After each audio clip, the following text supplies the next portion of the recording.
শ্রীমদ্ ভগবদ গীতায় আমরা শ্রীধর স্বামীর সুবোধিনী টিকা পড়ছি।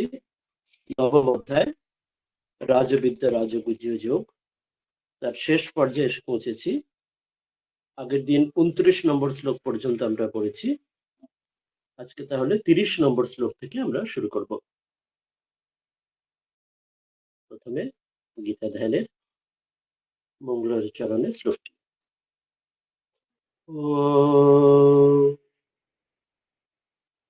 वसुदेव सुतं देवं कंसचाणूरमर्दनं देवकी परमानन्दं कृष्णं वन्दे जगद्गुरुम्।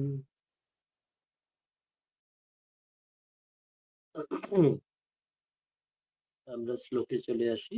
আমরা কত নম্বর? আমরা নবম অধ্যায়ের 30 নম্বর শ্লোক থেকে আজকে শুরু করব।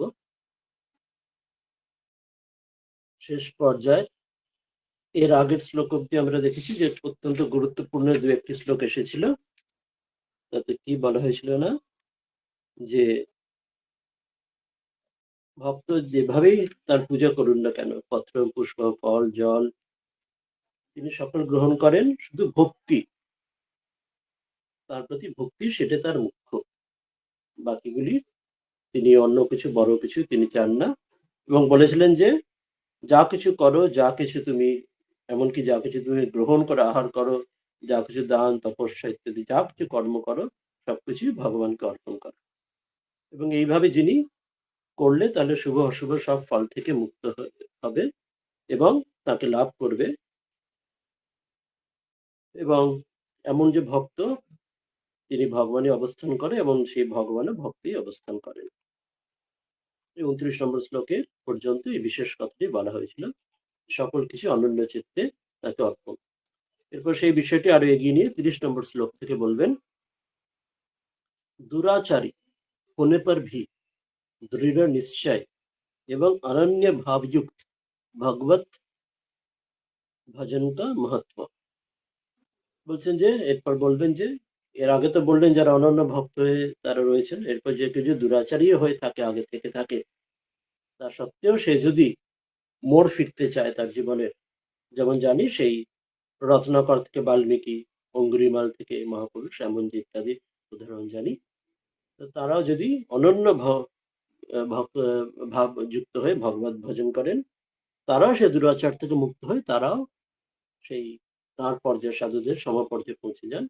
এমন একটি অসাধারণ আশ্বাস বাণী সকলের জন্য দিচ্ছেন 30 নম্বর শ্লোক থেকে। এটা অত্যন্ত গুরুত্বপূর্ণ, এই শ্লোকগুলি আসবে। বলছেন যে নবম অধ্যায় 30 নম্বর শ্লোক, अपि चेत्सु दुराचारो भजते मामनन्य भाक् साधुरेव समन्तव्यः सम्यक् व्यवसितो हि यः सः। বলছেন যে अपि चेत् सु दुराचारः भजते माम अनन्य भाक् साधुः एव सः मंतव्यः सम्यक् व्यवसितः ही सह। বলছেন যে তথা और भी मेरी ভক্তি का প্রভাব শুনো। বলছেন তার ভক্তের কথা আর বিশেষ করে বলছেন যে তার ভক্তির প্রভাবে যে দুরাচারও যে ভালো হয়ে যায়। বলছেন চেত, যদি, সুদুরাচার, শুধু দুরাচার নয়, সুদুরাচার মানে অত্যন্ত দুরাচার, অতিশয় দুরাচারী, এমনও যদি অপি, এমনও কেউ যদি অনন্য ভাব, অনন্য ভাবে, একমাত্র তাকেই অনন্য ভাবছে, তারই ভক্ত হয়ে মাম, আমাকে, ভগবানকে যিনি ভজতে ভজনা করেন, সহ, তিনি, সাধু, তাকেও সাধু, সাধক তাকেও, এবং ই মন্তব্য, মন্তব্য মানে এখানে তাকেও তার যোগ্য বা মানার যোগ্য মনে করা উচিত। কেন? নেহি, কারণ তিনি সহ, তিনি সম্যক, যথার্থভাবে তিনি কি হয়েছেন না, ব্যবস্থিত, তিনি व्यवस्थित মানে এখানে অর্থ বলে দিচ্ছেন, निश्चय वाला है, अर्थात उसने भली भांति निश्चय कर लिया है कि परमेश्वर के भजन के समान अन्य कुछ भी नहीं है। তেমন ভাব যার নিশ্চয়, দৃঢ় নিশ্চয় হবে, সে যদি আগে সুদুরাচারী হয়ে থাকে, তাহলে সে অচিরে সে সাধু সম্যক হয়ে ওঠে। এটি একটা অত্যন্ত বড় আশ্বাসবাণীর কথা তিনি মনে করাচ্ছেন। এটি আমরা দেখবো এবারে, যেখানে শ্রীধর স্বামী তার বিস্তারে তার ব্যাখ্যাতে তিনি এগুলি আসবেন। আমরা 30 নম্বর শ্লোকে আমরা আছি। এখানে তিনি বলছেন যে অপিচা, যদি এমনকি মদ ভক্তে অবিতর্ক্য প্রভাব ইতি দর্শন আহ। বলছেন আমার ভক্তির আরো অবিতর্ক মানে যে তর্কের অতীত, যে বিশ্বাসে মিলয় বস্তু তর্কে বহু দূর। সেই বুঝেন তর্কের অতীত, যে যুক্তি দিয়ে যার ব্যাখ্যা পাওয়া যায় না এমন, যে তর্কের অতীত আমার আমার ভক্তির প্রভাবে, তার প্রভাব ইতি দর্শন আহ, সেই দর্শন তিনি এই প্রভাব দেখাচ্ছেন, যে অদ্ভুত তার প্রভাব, যে সুদূরাচারে সেও তার অনন্য ভক্ত সাধু হয়ে উঠতে পারে। তো সেটি বলছেন অপি চেত সুদূরাচার ভজতে মাম অনন্য ভাগ সাধুরেব সমন্তব্য সম্যক ব্যবস্থিত হি সহ। ব্যাখ্যায় আসছেন যে অত্যন্ত অত্যন্ত ভীষণ রকম দুরাচার অপি, অত্যন্ত খারাপ আচরণ, ভীষণভাবে খারাপ আচরণ সত্ত্বেও এমনও নরহ, এমন কোন ব্যক্তিও যদি পৃথক পৃথক ভাবে দেবতা অন্তর ভক্তিম অকুর্বন, পৃথক ভাবে বিভিন্ন দেবতা, অর্থাৎ জগতে আমরা যেমন প্রত্যেকে নানা, অর্থাৎ যেমন দেবতার অর্থেও আমরা বুঝি বা নাম যশ ইত্যাদির জন্য আমরা আলাদা আলাদা দেবতা যেমন পুজো করি, অর্থাৎ যার যেখানে সুযোগ সুবিধা সেখানে আমরা, যেমন কখনো পলিটিশিয়ান, কখনো যেখানে এখানে হায়ার, যেখানে আমার চেয়ে হায়ার যেখানে সুযোগ সুবিধা পাবো সেখানে সেখানে যেন আমরা যখন যুক্ত হয়ে যাই, মানুষ যখন সব ক্ষেত্রে, সেই রকমই অর্থে বলছেন যে আলাদা আলাদা ভাবে যে দেবতারাম যে ভক্তি অকুর্বন সেটি না করে মাম এব পরমেশ্বরম শ্রী নারায়ণম ভজতে, যে আলাদা আলাদা ভাবে প্রত্যেক অন্য দেবতার পুজো না করে একমাত্র পরমেশ্বর শ্রী নারায়ণ তাকেই যদি ভজনা করে, তর্হি সাধু শ্রেষ্ঠ এব স মন্তব্য, যদি সেরম যদি এইভাবে করে তাহলে সেই তাকে সাধু বা শ্রেষ্ঠ একে জানা উচিত বা ভাবা উচিত, বলা উচিত। কেন? এখানে আমার কাছে আরো যেটি আরেকটি শ্রীধর টিকা যেটি হাতে বই রয়েছে, তাতে আরেকটি লাইনের ছোট্ট অংশ রয়েছে যেটি আমরা এই স্ক্রিনের এই টিকাতে দেখতে পাচ্ছি না, সেটা বলে দিচ্ছি। সেখানে বলছেন যে অত্যন্ত দুরাচার অপি, অত্যন্ত দুরাচার হলে যদ্যপি অপৃথকত্বেন, যে অভিন্ন ভাবে পৃথক দেবতা অপি, যে প্রত্যেক যে আলাদা আলাদা দেবতা, ওই জন্য বললাম প্রত্যেকের যেমন যে যেখানে যার প্রয়োজন সিদ্ধির জন্য যেখানে যেমন যেমন দেবতা বিশেষের পূজা করে, সকলে যদি সেখানেও যদি অভিন্ন ভাবে বাসুদেব এপি, বাসুদেব নারায়ণ যে বুদ্ধি একই ভাবে পরমেশ্বর পরমাত্মা রূপে এবারে বুদ্ধিয়া, এই বুদ্ধিতে দেবতা অন্তর ভক্তিম অকুর্বন মাম এব পরমেশ্বরম ভজতে, অর্থাৎ বলছেন যে নানা দেবদেবীর মধ্যে আমরা যদি সেখানে পৃথক ভাব না বুঝে, যেখানে যা দেবদেবীর আমি পূজা করি না কেন সেখানে যদি ভাবি যে এক সেই পরমেশ্বরই, বা যেখানে গুরুজি ইষ্টের কথা বলেছে ইষ্টই নানা দেবদেবী রূপে রয়েছেন, অর্থাৎ প্রত্যেক দেবদেবী যেখানে যে প্রয়োজন সিদ্ধির জন্য আমরা ক্ষুদ্র দেবদেবীর যেখানে ভজনা করি না কেন সেখানে স্বয়ং ইষ্টই সেখানে সেই নানা রূপ গ্রহণ করে রয়েছেন। সেই দেবদেবী পৃথক বা যেখানে আমরা প্রয়োজন সিদ্ধির জন্য জগতে আমরা যাচ্ছি চাইছি, সেটা যে তিনি স্বয়ং দিচ্ছেন না, তার মধ্যে দিয়ে ঈশ্বরই স্বয়ং দিচ্ছেন। একটি উদাহরণ যে আছে যে শ্রীমৎ সারদা দেবী যখন কাশীতে এসেছেন তখন শ্রীরামকৃষ্ণের গুরু তোতাপুরীজির, তার গুরু ভ্রাতা চামেলি পুরীজি কাশীতে ছিলেন, বারাণসীতে ছিলেন। তার কাছে মা গেছেন, বলছেন যে মা জিজ্ঞাসা করছেন কে কোন খিলাতে হ্যাঁ, অর্থাৎ আপনাকে যে তিনি বৃদ্ধ হয়ে গেছেন কে খাওয়ায়। এখন খাওয়ায় তো অনেক রকম হতে পারে, কোনো হয়তো কোনো ভক্ত খাওয়াচ্ছে হতে পারে, কোনো আশ্রমে সেখানে ভান্ডারি সে খাওয়াচ্ছে হতে পারে, কোনো ছত্রিকে ভিক্ষা নিচ্ছেন হতে পারে, কোনো মাধুকরীতে যেখানে গৃহস্থ ভক্ত ভিক্ষা দিচ্ছে হতে পারে, অর্থাৎ নানা সোর্স থেকে খাবার আসতে পারে, উৎস থেকে হতে পারে, কিন্তু মূল কি হচ্ছে, মূল তো সেই ভগবানই দিচ্ছেন। এই বোধটা চামলিপুরীজি ভারী সুন্দর উত্তর দিলেন যে এক দুর্গামাই খিলাতি আর কোন খিলাতি, অর্থাৎ এক কথায় বলে দিলেন, অর্থাৎ এই যে নানা উৎস থেকে যে খাবার আসতে পারে, ভক্ত দিক বা নিজে রান্না করে খান বা আশ্রমে কেউ ভিক্ষা দিয়ে আসুক বা মাধুকরী হোক বা ছত্রে হোক ভান্ডারা হোক, যে ব্যক্তি দিক না কেন, কিন্তু আসল যে স্রোত, আসল উৎস যে স্বয়ং ভগবানই তিনি কৃপা করে দিচ্ছেন, তো তিনি সেই মূলটাকে ধরে রয়েছেন। তো সেই বোধ থেকে তিনি বললেন যে এক দুর্গামাই খিলাতি অর্পণ খিলাতি। এটি শুনে মা ভারী খুশি হয়েছিলেন। তারপরে বলছিলেন এত সাধু দেখলাম, আর কত সাধু দেখতে যাবে, খুব খুশি হয়ে তার জন্য ওনার জন্য পরে খাবার দাবার চাল ডাল আরো এই কম্বল ইত্যাদি সব পাঠিয়েছিলেন। তো এই যে বোধটি, যে যেখান থেকে আমার জগতে যা কিছু সেই মূলটা কি, মূলটাকে ধরা, মূল উৎসেতে ফিরে যাওয়া, সেই উৎসেরই মূল উৎস থেকেই সবকিছু বিচ্ছুরিত হয়েছে। যেখানে পৃথক পৃথক দেব দেবতা জগতে যা কিছু যেখান থেকে গ্রহণ করছি না কেন, সেই এক মূল গুরু বা ইষ্ট বা সেই পরমাত্মা পরমেশ্বর, তিনি তিনি সকল কিছুর মধ্যে হয়ে দিচ্ছেন। তো উল্টো দিকে যেমন বলা হয়, যেমন সেটা টাইপ বলা হয় যে সেই আকাশের যে জল পড়ছে, যে এই ছাদের নল দিয়ে, কোনো নল সিংহের মতো মুখ, কোনো নল হাতির মতো, কিন্তু আসলে সেই আকাশেরই জল এই সিংহ বা হাতির মুখ দিয়ে পড়ছে, আসল সেটা আসল না। সেই রকম যে মূলটাকে যে ধরে রাখছে, তো সেই বোধে যে থাকবে, যে সে যে এই বোধটা ঠিক দৃঢ়ভাবে ধরে রাখতে পারবে, সে তারই সাধু শ্রেষ্ঠ এবস মন্তব্য। তিনি যে এরম বোধ থাকবে তার, এই বুদ্ধি থেকে বিচলিত হবে না, বিচ্যুত হবে না, সেকে শ্রেষ্ঠ সাধু বলে, তাকেই সাধু শ্রেষ্ঠ বলে তাকে মান্যতা দেবে, জানবে। ইয়াতে আসৌ কেন কিরকম না, সম্যক ব্যবস্থিত, যে সম্যক নিশ্চয় বলা অর্থাৎ পূর্ণ নিশ্চয় হয়েছে, নিশ্চিত ভাবে হয়েছে। ওই যে সেই রামের ইচ্ছা মতো এক দুর্গামাই খিলাতি, যে এক ভগবান তিনিই দিচ্ছে। বাকি যেখানে যে কোনো বড় লোক দিক বা কোনো গরিব লোক দিক বা কোথাও অন্য কোনো ব্যবসায়ী খাওয়াক, যেই খাওয়াক না কেন, মূল এক তিনিই খাওয়াচ্ছেন, ভগবান ছাড়া আর কেউ না। তো ইয়াসে সম্যক ব্যবস্থিত, তো এই জন্য বলছে পরমেশ্বর ভজনে না এব কৃতার্থ, সেই জন্য সে পরমেশ্বরের ভজনে কৃতার্থ ভবিষ্যামি, যে আমি এই জন্য পরমেশ্বর এক ঈশ্বরের ভজনাতেই আমি কৃতার্থ হব। ভবিষ্যামি ইতি শোভনম অধ্যবসায়ম কৃতবান, যে এরম যে শোভন, যে ভালো যে একটা শোভন অধ্যবসায় যে করেছে একমাত্র পরমেশ্বর, তিনিই আমাকে বা আমার গুরু আমার ইষ্টই নানা দেবদেবীর রূপ পরিগ্রহ নানা যোগাযোগ ভাবে তিনি একমাত্র কৃপা করে আমার সব ব্যবস্থাপনা যোগাযোগ করছেন।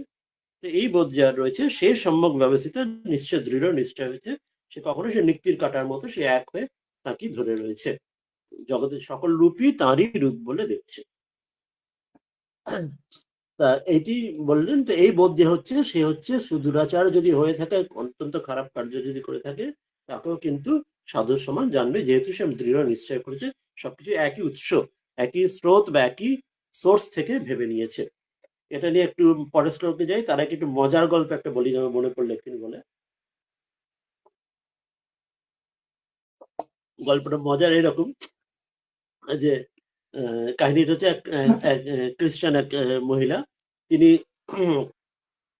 সবকিছু তার এই আছেন, গরিব বা তার কোনো রকম খেতে পড়তে পান ইত্যাদি। তিনি বলছেন যে জেসাস বা গড সবকিছু আমাকে, তিনি আমাকে সবকিছু দেবেন, যা হচ্ছে তাঁর কৃপাতেই, তার ইচ্ছাতেই সব হবে। তার যে প্রতিবেশী, যে নেবার, তার অত এদিকে ওসবে বিশ্বাস নেই। তা তিনি বলছেন যে ওই সবই ওরা দেবে, তাহলে তো অন্যরা যে অন্যরাই তো জগতের লোক বা নেবার প্রতিবেশীর তো সাহায্য করবে।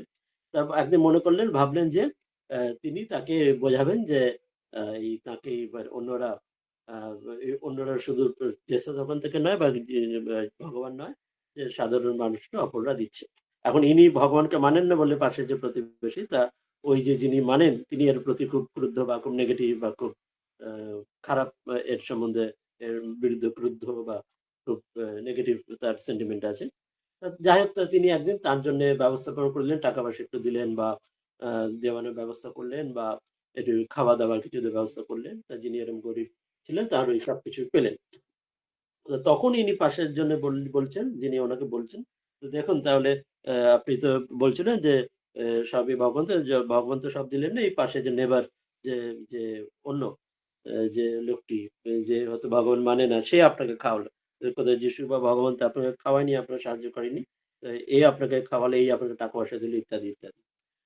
তখন ওই ভদ্রমহিলা যিনি বিশ্বাস করেন ভগবানে, তিনি বললেন হ্যাঁ, তো তিনি তখন বলছেন হ্যাঁ, ভগবানই সব খাইয়েছেন, আসলে তিনি ভগবানই সব দিয়েছেন, সব দিয়ে বললেন তাহলে এটা কে দিল, এই যে যে অন্য যে লোক দিল সেটা তো একটা লোক দিল, সে তো ভগবান বিশ্বাস করে না, আপনার প্রতিবেশী। বললেন হ্যাঁ, ভগবান, god only gave this and god made the devil pay for it. অর্থাৎ ভগবান শয়তানকে তার টাকাটা দেবানোর ব্যবস্থা করেছেন। অর্থাৎ ভগবান শয়তানকে বলে দিচ্ছে আমার এই প্রতিবেশী হচ্ছে শয়তান। সে তো ভগবান সেই শয়তানকে দিয়ে ওই আমাকে টাকা দিয়ে আমাকে খাইয়েছে। সে কারণে তিনি ওইভাবে ভগবানকে ধরে রইলেন। যাক, এটা একটু মজার গল্প আমার মনে পড়লো তাই প্রসঙ্গ করলাম। আ মূল তথ্যটা আমরা যেটা বললাম সেটাতে আমরা খেয়াল রাখতে হবে, যেটা আগের শ্লোকে পড়লাম। এই শ্লোকটি আর পরে এগিয়ে নিয়ে যাচ্ছেন ৩১ নম্বর শ্লোকে, যে ননু, যেটা আমাদের সংশয় জাগতে পারে, ননু কথম সমীচীন অধ্যবসায় মাত্রেণ সাধুর মন্তব্য তত্র আহ। ওইটি যে প্রশ্ন, যেটি যে অধ্যাবসায় একমাত্র তার প্রতি দৃঢ় নিশ্চয় হলেই সে সাধু হয়ে যাচ্ছে বা সাধুর যোগ্য বলে মনে করছে, এমন এমন কি স্পেশালিটি আছে যে সে দৃঢ় নিশ্চয় করে নিয়েছে মানে তাকে একদম ওই তাকে সাধেকাতে উচ্চ পর্যায়ে। সে তো সুদুরাচার ছিল, অত্যন্ত খারাপ কার্যের মানুষ ছিল, শুধুমাত্র সে নিশ্চয় করেছে ভগবান ভজন করবে তাতেই সে এত উচ্চ তাকে ভাবতে হবে। ঠাকুর কথামৃতে শ্রীরামকৃষ্ণ বলছেন সে কাহিনী, এক চোর সেই চুরি করতে গিয়ে ধরা পড়ার মুখে, তখন রাত্রিরে ওই বাগানে গিয়ে দেখে সব লোকে ধরবে, তা দেখে ওখানে একজন ওই আশেপাশে যে ছাই সেই বাগানের মধ্যে ছাই ঘাস পাতা যা মানে ওইসব মেখে মাটি মেখে সে চুপ করে চোখ বন্ধ করে বাগানের মধ্যে বসে পড়লো। আর পালানোর উপায় না পেয়ে, তো লোকজন এসে দেখলো যে না, এখানে কোনো চোর তো নেই, শুধু এক সাধু বাবা এসছেন, তিনি ওখানে সাধু বাবা ওখানে বসে খুব গভীর ধ্যানে মগ্ন। তো পরদিন থেকে সব লোকে এই সাধু বাবার কাছে সব চাল ডাল খাবার প্রণামী সব প্রণাম করতে আসছে। তো তখন এই চোরের মনে হলো যে আমি মিথ্যা সাধু, ভণ্ড সাধু আমি সেজেছি, নকল। আমি আসলে তো মনে, কিন্তু তাতেই লোকে আমার এত শ্রদ্ধা হবে, এত ভালোই করছে। তাহলে আমি সত্যি, সত্যি যদি ভগবানের লাভে যদি আমি মধ্যে করতাম তাহলে কত না আমার ভালো হতো। এই করে তিনি এ সৎ পথের দিকে চলে এলেন। এটি যে সম্যক ব্যবস্থিতের যে শোভন অধ্যবসায় বা নিশ্চয় হওয়া।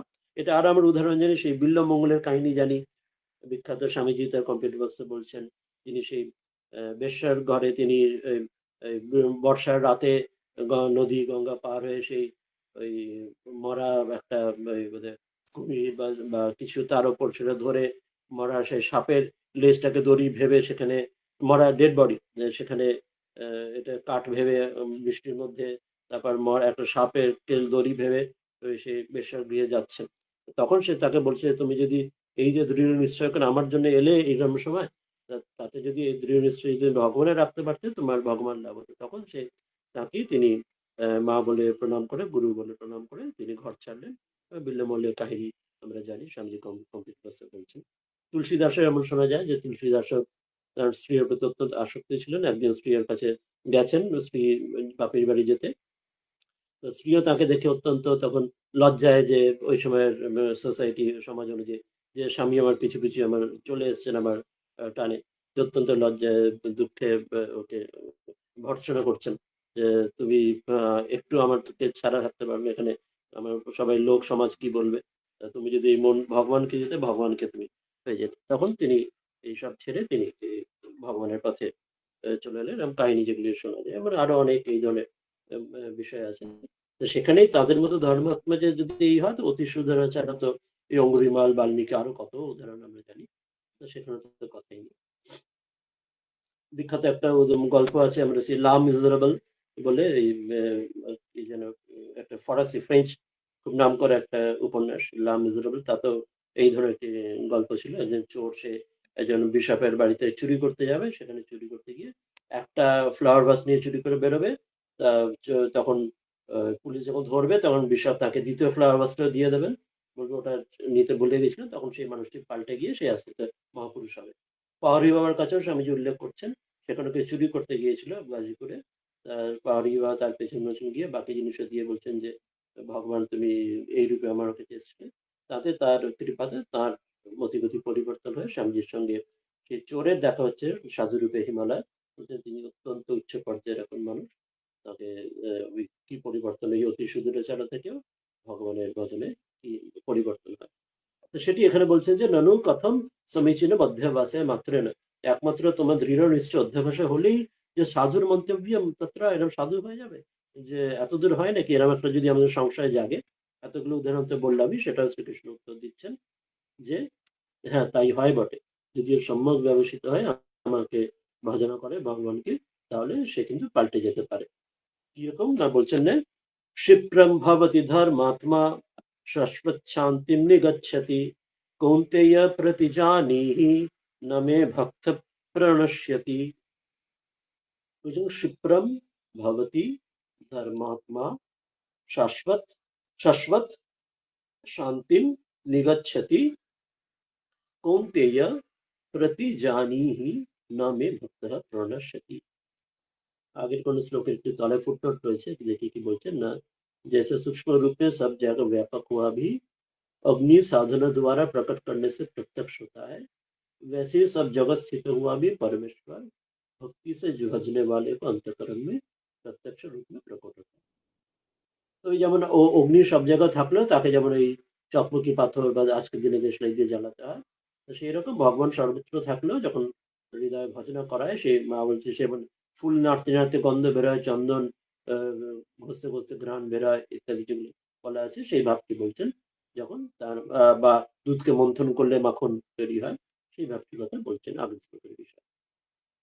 এই শ্লোকে কি বলছেন? শিপ্রম অত্যন্ত শীঘ্র, অত্যন্ত তাড়াতাড়ি ধর্মাত্মা, সে বাস্তবিক ধর্মাত্মা হয়ে যায়। যে অতি সুদূরাচার যে ছিল, সেও কিন্তু ধর্মাত্মা হয়ে যায়, মহাপুরুষ হয়ে যায়। শাশ্বত শান্তি নিগচ্ছতি, এবং সে শাশ্বত যে শান্তি, পরম শান্তিকে নিগচ্ছতি, সেটা প্রাপ্ত হয়। কোন্তেয় হে কুন্তিপুত্র অর্জুন, প্রতি নিশ্চয় পূর্বক সত্য করে একদম, অর্থাৎ যেন, অর্থাৎ যে আমরা যেমন সংকল্প রেখে বলি না একজন, বা যে এরম ভাবেই যে প্রতিজ্ঞা করে বলি যেমন, সেই রকম বলছে জানি কি এরম, বা জানো যে এরম প্রতিজ্ঞা করার মতো করে, যে আমরা যেমন ৩ সত্য করার মতো, অর্থাৎ বলছেন যে মে ভক্ত, আমার যে ভক্ত, না প্রণশ্যতি, আমার ভক্ত কখনো নষ্ট হয় না। খুব বড় কথা বলছেন। বিষ্ণু সহস্র নামে এই কথা আছে, মহাভারতের আরেকটি ভাগ, যে নমে কি কল্যাণকৃত না বাসুদেবের ভক্তা নাম অশুভ না অশুভং বিদ্যতে ক্বচিৎ, যে বাসুদেবের ভগবানের ভক্তের কখনো কোনো অশুভ হতে পারে না। অর্থাৎ যদি সাময়িকভাবে কোনো রকম সমস্যা আসে, কিন্তু সে ঠিক ঈশ্বরের কৃপায় সে ঠিক ওখান থেকে ও ও পেরিয়ে চলে যায়। তা এখানে বলছেন যে শিপ্রম ভবতি ধর্মাত্মা শান্তি নিগচ্ছতি কৌন্তেয় প্রতিজানিহি নামে ভক্ত প্রণশ্যতি। এরকম বড় কথা বলে দিলেন যে অধ্যবসায়, অত্যন্ত অধ্যবসায়ের দ্বারাও যে সাধু তার হয়ে যেতে পারে। এরকম না, দুরাচার অপি, যদি অত্যন্ত দুরাচারও যদি হয়, তাহলেও সে মদ কি ভজন ভজন শীঘ্রম ধর্ম চিত্ত ভবতি। বলছেন যে ভজনা আমাকে, ভজনা মাং ভজন, আমাকে ভজনা করে সে শীঘ্রম ধর্মচিত্ত, খুব তাড়াতাড়ি সে ধার্মিক চিত্ত, অর্থাৎ শুদ্ধ চিত্ত তার হয়ে যায়। চিত্তশুদ্ধি তার, অত্যন্ত দুরাচার হলেও আমার ভজনে খুব তাড়াতাড়ি সে চিত্তশুদ্ধি হয়ে যায়। ততশ্চার কি, তারপরে কি হয়? শাশ্বত শান্তি, অর্থাৎ শাশ্বত শান্তি, যে শাশ্বতী যে দিন উপশান্তিম, সেই যে শান্তি, যে যে যে শান্তির আর কোনো, তারপরে আর কোনো দুঃখ আসে না, সেই যে বিশুদ্ধ সেই শান্তি, সেটি কি না চিত্ত উপপ্লবম উপরম রূপাম, অর্থাৎ চিত্তের যে বিক্ষোভ, বা চিত্তে যে সমুদ্রের মতো জোয়ার ভাটার যে চলছে নিরন্তর, যে সুখ দুঃখ যে বিক্ষেপ চলছে চিত্তের, সেগুলি থেকে উপরম হয়ে যায়। উপরম মানে সেখানে নিবৃত্তি হয়ে যায়, সেখানে আর এই জোয়ার ভাটার সেইগুলি চিত্তের আর কষ্ট থাকবে না। এবং কি হয় না, পরমে পরমেশ্বরে নিষ্ঠাং, এবং ঈশ্বরে পরমেশ্বরে তার নিষ্ঠা এসে যায়। নিতরাম গচ্ছতি, স্থির ভাবে সেখানে, নিশ্চিত ভাবে সেখানে পরমেশ্বরের যে নিষ্ঠা, সেখানে ভগবানের স্মরণ চিন্তনে সে একদম একদম নিবিষ্ট হয়ে যায়। প্রাপ্ত গচ্ছতি প্রাপ্নতি, সেরকম বোধ হয়। এরপরে ভারী সুন্দর করে এখানে বলছেন যে অন্য কেউ যদি বিশ্বাস নাও করে, না বুঝতে পারে, যারা কুতর্ক করবে, কর্কশবাদীন, যে কুতর্ক করবে, যে কটু কথা বলবে, যে এগুলো শুনবে না, জানবে না, যে বিশ্বাস করবে না, কর্কশ যারা, যারা নৈতৎ মন্যন মন্যন মন্যরন ইতি সংখ্যা ব্যাকুল চিত্তম অর্জুনম। বলছেন যে যারা এরম কুতর্ক বা কর্কশ যারা, তারা এরম মনে করতে পারবে না, এইরকম ভাবে, অর্থাৎ যারা এইরকম, যারা কুতর্ক করে, যারা খুব নেগেটিভ, যেমন কিছু বিশ্বাস করে না, এরম ঠাকুর যেমন দু একটা উদাহরণ দিচ্ছেন না শরীরের লক্ষণ দিয়ে, যে এদের ধর্ম বুদ্ধি এরম হয় না। কিছু কথামৃত কিছু বলা আছে, যে বেড়ালের মধ্যে কটাচক্ষু ইত্যাদি ইত্যাদি, এরকম কয়েকটা উদাহরণ দিচ্ছেন, যে তাদের যেন সহজে, যেন ধর্মবোধ যেন সহজে আসতে চায় না। তো এখানে সেরকম বলছেন যে যারা কুতর্ক কর্কশবাদীন যারা এরম যারা এই টাইপের মানুষ যারা যারা এগুলো তারা বিশ্বাসই করতে পারবে না, যারা যে ভগবানের চিন্তা করে ধর্মের চিত্তশুদ্ধি হতে পারে যারা, কিন্তু তাদের যে এই বিষয়ে যদি অর্জুনের যদি শঙ্কা হয়, শঙ্কার ব্যাকুলম চিত্তম অর্জুন, যে অর্জুনের যে এই বিষয়ে শঙ্কা হতে পারে, যে ব্যাকুল হতে পারে যে না সবাই এরা এরম তোমার এই যে কথা বললে যে খুব দ্রুত তারা শুদ্ধ হয়ে যাবে, অত্যন্ত খারাপ ব্যক্তিও খুব তাড়াতাড়ি ভালো হয়ে যেতে পারে ভগবানের নিবিষ্ট চিন্তা করলেই। কিন্তু যারা কুতর্ক করতে থাকবে, এরে তর্ক যেটা বলে ঠাকুর বলতে, এরে তর্ক রানী প্রতি বুদ্ধি ঠাকুর যেগুলো বলতেন, তা সেই সেই টাইপের মানুষ যারা কথায় শুনতেই চাইবে না, বুঝতেই চাইবে না, স্বীকারই করতে চাইবে না, তারা ফালতু কথা বলবে। আজকের যুগে আমরা ভাবলে এরম প্রচুর এরম মানুষ থাকেন। তো বলছেন তাদের জন্য যে শঙ্কা ব্যাকুল যে অর্জুনের যে মনে হয় যে তারা তো তোমার এই কথা শুনবে, মানবেই না তুমি যে বলছো যে খারাপ লোকও তার তোমার চিন্তা করে তারা ভালো হইতে পারে। তা সেই জন্য অর্জুনের অর্জুনকে উৎসাহ দিচ্ছেন। অর্জুনের যদি এরকম শঙ্কা বা ব্যাকুলতা জাগে, উৎসাহ দিচ্ছেন যে হে কৌন্তেয়, হে কুন্তিপুত্র অর্জুন, তুমি কি করো, কি করবে না, তুমি পটহ কাহলাদি মহাঘোষ পূর্বক, বলছেন যে তুমি যেন ঢোল করতাল নিয়ে, বলছে নানা সে আগের দিনে বাজানো চলছে ঢাক জয়ডঙ্কা এরম, যেমন রাজাদের যেমন খবর বিভিন্ন জায়গায় দেওয়া হতো না, ঢাক ইত্যাদি পিটিয়ে পিটিয়ে যে ডঙ্কানি নাচ বলা হতো, যে ঢেড়া পিটিয়ে বলা হতো, খবর দেওয়ানো হতো আগেকার দিনে। তা সেই রকম বলছেন যে তুমি এইসব নানা রকম সে বাদ্যযন্ত্র নিয়ে তুমি কি করো, মহাঘোষা তাদের জোরে আওয়াজ, মহাঘোষা পূর্বক তাদের জোরে জোরে আওয়াজ করতে করতে বিবাদ মানানাম সভাম গত্বা, বলছেন যারা এরকম বিবাদ করে, এই যারা কুতর্ক করে বা এরকম কটুবাদী এরে তর্ক যারা করে, যারা সব মানতে চায় না, যদি অর্জুনের যে সংখ্যা হচ্ছেন ব্যাকুল হচ্ছেন, তারা তোমার কথা শুনবে না, মানবে না, এইসব কথা উৎসাহ দিচ্ছেন যে কোনো চিন্তা নেই, তাদের কাছে তুমি তাদের সবাই চলে যাও যারা এরম বিবাদ করে, গিয়ে তুমি তাল মৃদঙ্গ ঢোল নিয়ে তাতে জোরে জোরে বাজিয়ে কি করবে, এখানে মজার সঙ্গে যারা বলছেন যে গতবা বাহু উৎক্ষিপ্য, যে তুমি দুহাত উঠিয়ে, যে দুহাত উঠিয়ে একদম নিঃশঙ্ক, কোনো রকম শঙ্কা ছাড়া, কোনো রকম চিন্তা, কোনো রকম চিন্তা ভাবনা না করে, কোনো রকম টেনশন ছাড়া বলবে যে প্রতি জানিহি প্রতিজ্ঞাম কুরু, সেখানে গিয়ে তুমি প্রতিজ্ঞা করো, তাদের কাছে গিয়ে যারা এসব মানে না তাদেরকে তুমি চিৎকার করে ঢাল করতাল নিয়ে চিৎকার করে দুহাত তুলে গিয়ে তাদের সভাতে তুমি চলে যাও, গিয়ে তুমি দুহাতকে চিৎকার করে প্রতিজ্ঞা করো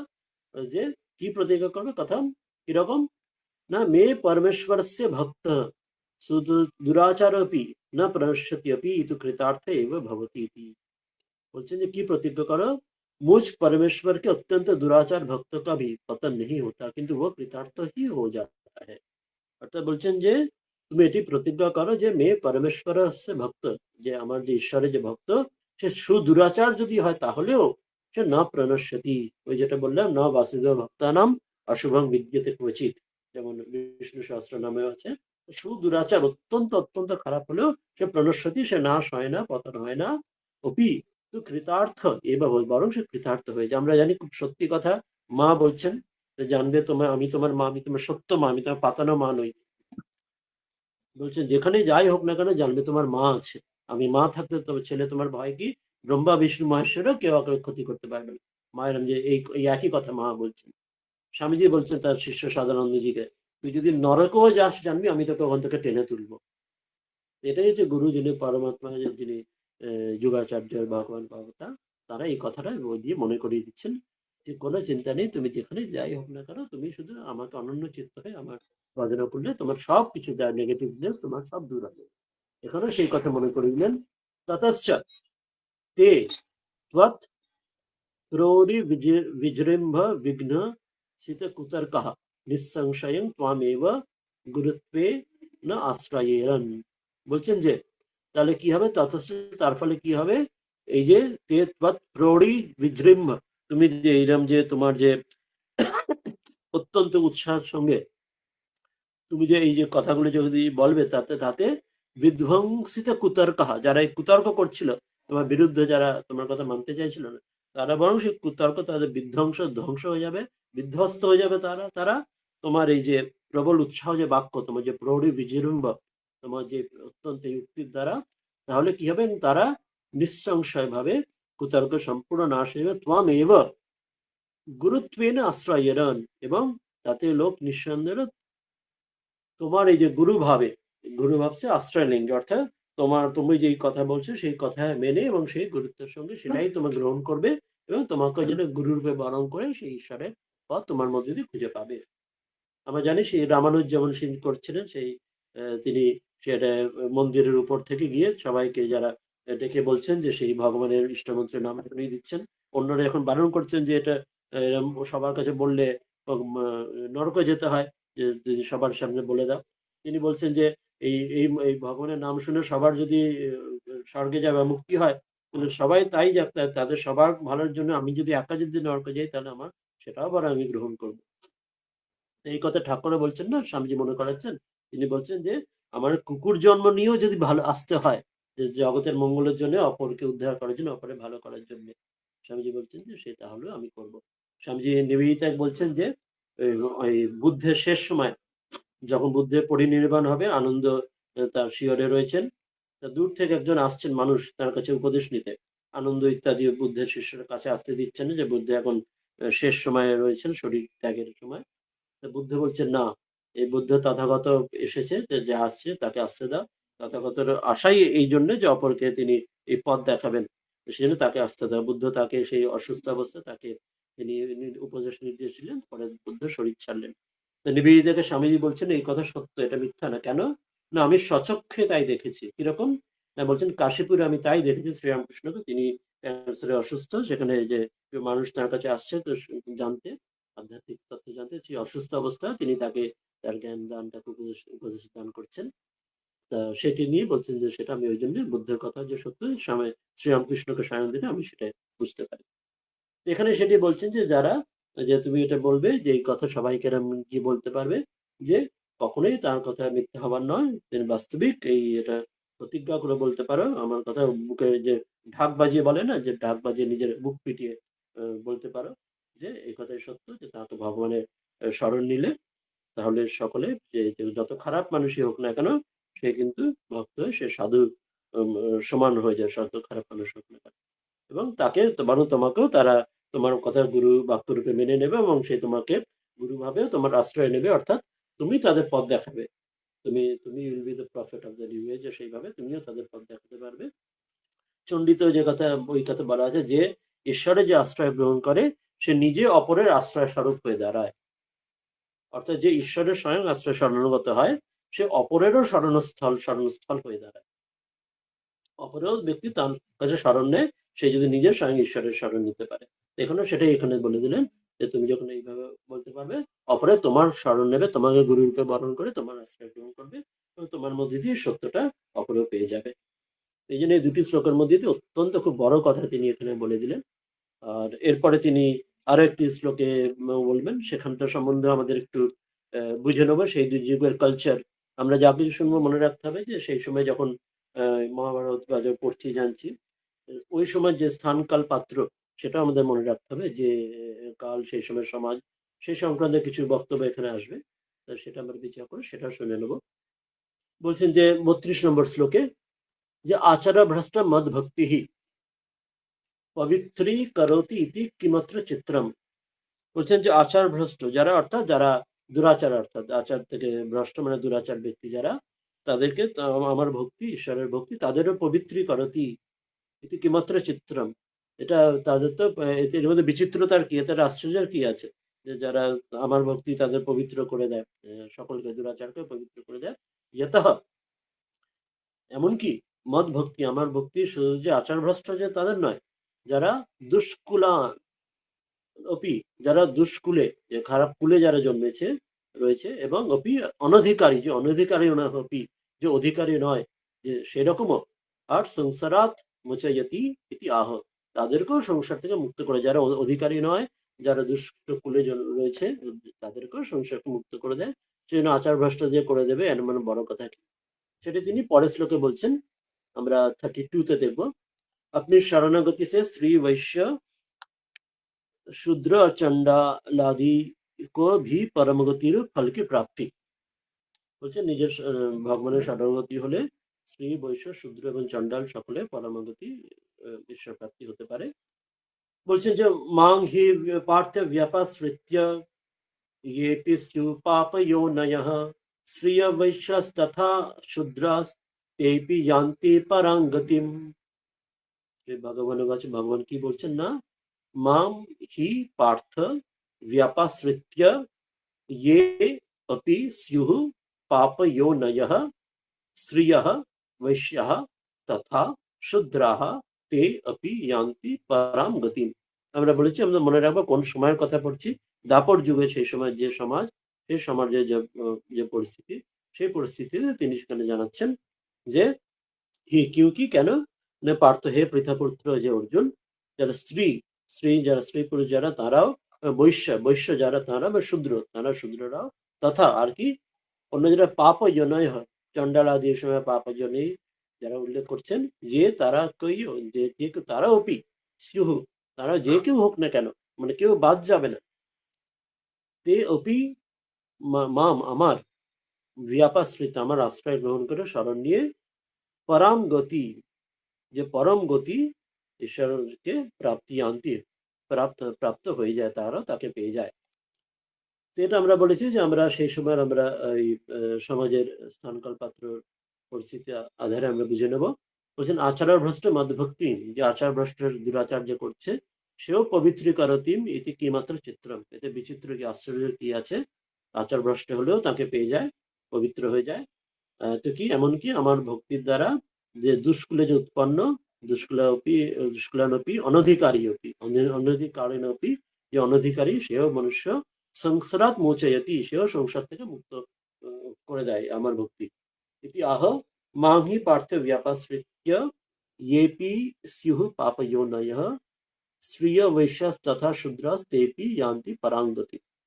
বলছে ये अपि पापयोनयः स्युः, এমনকি পাপ যদি কেউ থাকে তাহলে আমরা মনে রাখবো সেই সমাজের যা সেখানে যা ভেবে নেওয়া হতো বা সেখানে যা মেনে নেওয়া হতো সেখানে সেই পরিস্থিতি অনুযায়ী সেই পরিস্থিতিতে যা রয়েছে সেখান থেকে তিনি পথ তাদের দেখিয়ে দিচ্ছেন, তাদেরও সেখান থেকে জায়গা উৎপন্ন বা ঊর্ধ্ব গতি যাবার ব্যবস্থা রয়েছে সেটি তিনি দেখাচ্ছেন। সেখানে অন্য যে অপারেশন থাকবে সেখানেও তিনি পথ খুলে দিচ্ছেন, পথ দেখাচ্ছেন, যেটা আমরা রামানুজের কথা এক্ষুনি শুনলাম, তিনি যেমন সকলকে ভগবানের মন্ত্র দিচ্ছেন। সেরকম যে যে অপি পাপ জন যে পাপ জনী সিংহ যদি কেউ হয় নিকৃষ্ট জন্মা যে নিকৃষ্ট জন্ম যার যদি কেউ হয় আর কি অন্য আদায় ভাবেয়ু, এবং আর কি নিকৃষ্ট জন্ম হলে যারা অন্তজ আদি আদায় যে অন্তজ জনি যারা অন্তর্জনী অর্থাৎ নিম্ন জনি যারা সেরম ভাবে সেরম যদি কেউ হয় পাপজনী অর্থাৎ বলা হচ্ছে অন্তর্জনী হিসেবে। এবং আর কি যারা বৈশ্য যে চতুর্বর্ণের মধ্যে ব্রাহ্মণ ক্ষত্রিয় বৈশ্য শূদ্র কেবলম কৃষ্যাদি নিরত, যে বৈশ্যরা শুধু তারা খেতি বাড়ি করা অর্থাৎ কৃষিকার্য তারা করছে, তারা সেখানেই ব্যস্ত রয়েছে। আর স্ত্রী আর যে স্ত্রী কথা বলছে স্ত্রী পুরুষ তাদেরও শূদ্রাদয় শূদ্র তাদের কথা বলছে শূদ্র চ অধ্যয়নাদি রহিতা, তারা অধ্যয়ন করতে পারছে না, তারা এই বেদ ইত্যাদি তারা পড়াশোনা তারা এইসব শাস্ত্র তারা মোক্ষ শাস্ত্র জানাই তাদের হচ্ছে না, তারাও এমনকি মাং ব্যাপাশ্রিত্য আমার আশ্রয় গ্রহণ করে পরাং গতিম ইয়ান্তি, তারা কিন্তু পরম প্রাপ্তি পেতে পারে কি নিশ্চিতম, এই বিষয়ে কোন রকম কোনো সন্দেহই নিশ্চিত। এটা মনে রাখতে হবে, আমরা বললাম যে দাপর যুগের সেই সময় স্থিতি অনুযায়ী এটা বলা হচ্ছে, কারণ আমরা জানি যে চারটি বর্ণের মধ্যে প্রথম তিনটি বর্ণকেই ব্রাহ্মণ ক্ষত্রিয় বা বৈশ্য তাদের সকলকে ত্রিবর্ণ দ্বিজ বলা হচ্ছে, যে তারাই ত্রৈবর্ণিক হিসেবে সকলে বেদ পাঠের অধিকারী এবং শাস্ত্র ইত্যাদির তারা অধিকারী। কিন্তু এখানে বৈশ্য শুধু কৃষিকর্ম করছে, মানে সেখানে কিছুটা সোসাইটি সমাজের পতন হয়ে গেছে, সেখানে বৈশ্য যারা তারা আর ওই বেদ পাঠ বেদ নিরত থাকছে না, তারা যেন অনেক নিচে অলরেডি নেমে গেছে, অর্থাৎ যেন সমাজের অলরেডি পতন হয়ে গেছে, তো সেই জন্য বৈশ্যদের নিয়ে নিচ্ছে। আর শূদ্রদের সেখানে ওই জন্য বলা হচ্ছে সেখানে বৈশ্যই যখন করছে না, শূদ্রদের আরো আরো কম হবে। স্ত্রীর ক্ষেত্রে তাই, কারণ আমরা বৈদিক যুগের আমরা জানি এখানে বেদেতে দেবীর সুক্তম আছে, সেখানে অনেক ঋষির কথা যে গার্গী মৈত্রীর কথা রয়েছে, যেখানে যাজ্ঞবল্কের সঙ্গে তার বিচার হচ্ছে, সেখানে শ্রী ঋষির কথা উল্লেখ রয়েছে, ব্রহ্মচারিণী তাদের চারিণী বলা হচ্ছে, ব্রহ্মবাদিনী বলা হচ্ছে, অর্থাৎ সেখানে আগে ছিল, কিন্তু এক সময়ের সঙ্গে সঙ্গে দাপর যুগের সেই যে স্থিতি অনুযায়ী সেখানে তাদের এইসব থেকে অনেকটা তারা দূরে সরে গেছেন। তারা স্ত্রীর ক্ষেত্রেও, বৈশ্যের ক্ষেত্রেও, শূদ্রের ক্ষেত্রেও, আর অন্যান্য অন্তর্জাত বর্ণের ক্ষেত্রেও তারা দূরে সরে গেছেন। তারা যেন এই ভগবানের সঙ্গে কানেক্ট করার কোনো সুযোগ কিছু পাচ্ছেন না। কিন্তু অবতার এসে যেন পতিত পাবন, তিনি যেন সবাইকে ওপরে তুলে নেন, যে যেখানেই থাক না কেন সকলকে কৃপা করে শরণাগত হয়ে তুলে নেন। তো সেই জন্য শ্রীকৃষ্ণ এসে তিনি বলছেন যে যে যেখানে গিয়ে পতিত হয়ে যাক না কেন, তাদের যে সামাজিক স্থিতি সেই যুগ অনুযায়ী, সে স্ত্রী, বৈশ্য, শূদ্র, পাপজনী, যেই হোক না কেন, সকলেই কিন্তু ওই একই ওই উপায় যদি সম্যক ব্যবস্থিত শাশ্বত ওই অধ্যবসায়ের সঙ্গে আমার ভগবানের ভজন করতে পারে, সে যে স্তরে থাক না কেন, দুরাচার হলেও সে কিন্তু অনায়াসে সেও আমাকে পেতে, ভগবানকে পেতে পারে। এই কথা বললেন এখানে।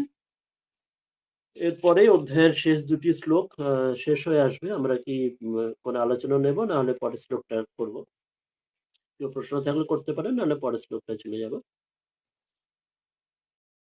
বলছেন যে यदा एवं तदा सत्कुलः सदाचारश्च मद्भक्तः পরাং গতিম ইয়ান্তি ইতি কিম বক্তব্যম ইতি আহ।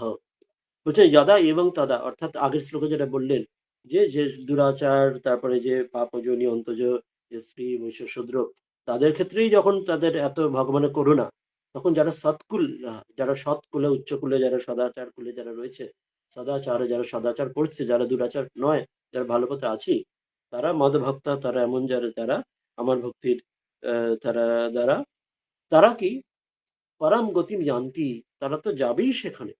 কি বক্তব্য মিথ্যা, তাতে আর বলতে হয় সেটা? সেটা তো অবশ্যই হবে। সেটাই বলছেন অন্য যারা যারা অর্থাৎ যে ক্লাসে লাস্ট বয়, যদি বলি লাস্ট বয় যদি খুব ভালোভাবে পরীক্ষা সহজ কোশ্চেন এসে ভালোভাবে পাস করে গেল, ডিস্টিংশন পেয়ে, তাহলে ফার্স্ট বয় তো কথাই নেই। ফার্স্ট বয় তো স্টার লেটার, সে তো আরো হায়ার পাবি, সেটাই বলছে, ওইভাবে বলছে। তা সেটি তিনি এই 33 নম্বর শ্লোকে বললেন যে पुण्यशील ब्राह्मण और राजर्षि भक्तजनों की प्रशंसा एवं भगवत भजन के लिए आज्ञा। যে পুণ্যশীল ব্রাহ্মণ আর রাজর্ষি ক্ষত্রিয় তাদের এমন যে ভক্তদের প্রশংসা করে তাদের ভগবানের ভজন করার জন্য প্রেরণা দিচ্ছেন, আজ্ঞা দিচ্ছেন। কিং পুনর্ব্রাহ্মণ পুণ্যা ভক্ত রাজর্ষয়স্তথা অনিত্যম সুখম লোকম ইমম প্রাপ্য ভজস্ব মাম। বলছেন কিম পুনঃ ব্রাহ্মণাः পুণ্যাः ভক্তাः রাজর্ষয়ः তথা অনিত্যম অসুখম লোকম ইমম প্রাপ্য ভজস্ব মাম। বলছেন যে পুনঃ, তাহলে আর কি বলার, বলতে হবে কথা, আবার কি বলে বোঝাতে হবে? এই বলছেন কি, যে কি না, পুণ্য, যে পুণ্যবান যারা, ব্রাহ্মণ যারা, যে তথা রাজর্ষয়, যে ক্ষত্রিয়, এখানে তাদের বলছেন, তাদের ভক্তা, এমন যে ভক্ত যারা, তারা শরণাগত হলে তারা এই তারা আমাকে প্রাপ্তই হয়, তারা তারা ভক্তরা, তারা শরণ, আমার শরণ নিয়ে পরমগতি প্রাপ্তই হয়। এই জন্য তুমি অসুখম, এই যে সুখহীন, অনিত্যম, যে নিত্যতাহীন, ক্ষণভঙ্গুর, ইমাম লোকম, এই শরীর, মানে এই তুমি এই মনুষ্য জনী পেয়ে, মাম প্রাপ্য, আমাকে পেয়ে, এরম এরম স্থানে পেয়ে, মাম আমাকে ভজস্ব, আমাকেই ভজনা করো, অনন্য চিত্ত হয়ে আমার ভজনা করো, তাহলে তুমিও ওই সবকিছুর দুঃখের পারে চলে যাবে। সেই কথা মনে করাচ্ছেন।